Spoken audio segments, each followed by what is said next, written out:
Anthony Butler has once again stirred the political waters with a sharp observation about President Cyril Ramaphosa. According to Butler, Ramaphosa is excelling in his role as president, but when it comes to the responsibilities that feel more like those of a prime minister, he is falling short. And this is where the whole debate becomes not only interesting, but also quite explosive.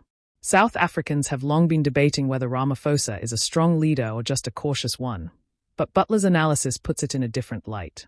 He is basically saying, yes, Ramaphosa shines when it comes to presidential qualities, his ability to unify, his calm demeanor, his international reputation, his commitment to constitutional values.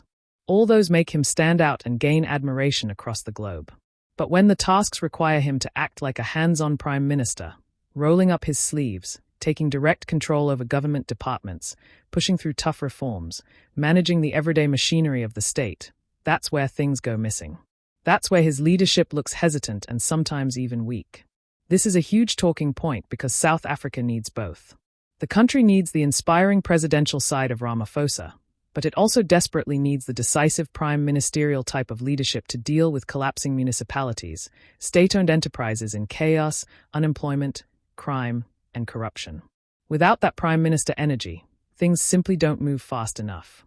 People feel the gap between Ramaphosa the president and Ramaphosa the hands-on leader, and Butler has put words to that feeling. Now, imagine if Ramaphosa balanced both sides. Imagine a leader who could keep the calm, measured presidential image while also acting like a no-nonsense prime minister who steps in, cracks the whip, demands results, and makes sure promises translate into action. South Africa would be in a different space altogether. But here's the problem. Ramaphosa's style has always leaned more towards consensus building, negotiation, and patience. That works beautifully in a boardroom or during high-level diplomatic talks, but does it work in a country where people want action yesterday? That's the real question. Butler's point forces us to ask whether South Africa can afford to have a president who is only strong in half the job. Because in reality, the presidency here demands both hats, presidential and prime ministerial. And if one hat doesn't fit, the whole country feels it. For many, this is why frustration grows. Ramaphosa looks good on the world stage, he wins applause at big events. But back home, potholes remain unfilled, Eskom still struggles, unemployment keeps breaking hearts, and corruption refuses to die. Ladies and gentlemen, this is where the real debate is. Can Ramaphosa shift his leadership gear? Can he step into the prime ministerial role and drive the machinery of government with the same energy he uses to inspire on the global platform? Or is he destined to remain the presidential president while the country cries out for a prime minister president? That's the big question South Africans are asking right now. And now it's over to you. Do you think Anthony Butler is right?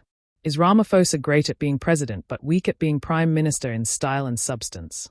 Drop your thoughts in the comments below, because this is the kind of debate that shapes how we look at leadership in this country. Before you go, don't forget to hit that like button, subscribe to the channel, and turn on the notification bell so you never miss powerful political analysis like this one. The conversation is only just beginning, and you don't want to be left out. Subscribe now and join a growing community that's keeping a close eye on South Africa's political future.